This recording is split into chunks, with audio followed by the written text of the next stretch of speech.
國安城北青獅子舞保存會 Cultural Liveness Preservation Association 今日先嚟到我哋進行社區展演同埋交流活動，真係一場跨國界嘅中日韓詩藝盛會。頭先啱啱咧就見到我哋韓國嘅隊伍經過啦，佢哋嘅獅子咧相當之特別喎，造型咧好得意啊！同埋見到咧，我哋嘅三地嘅文化咧源遠流長啊，但係我哋保存住咧好多相同嘅地方，大家就可以喺同一時間咧見證住唔同嘅文化啦。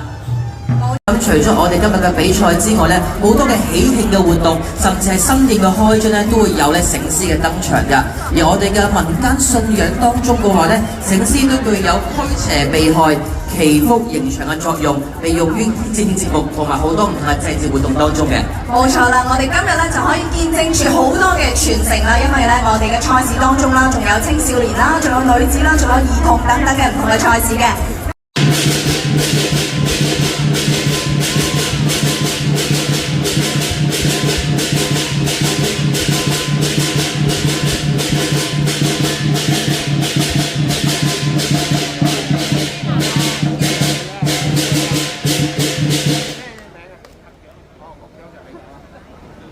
現在咧，我哋有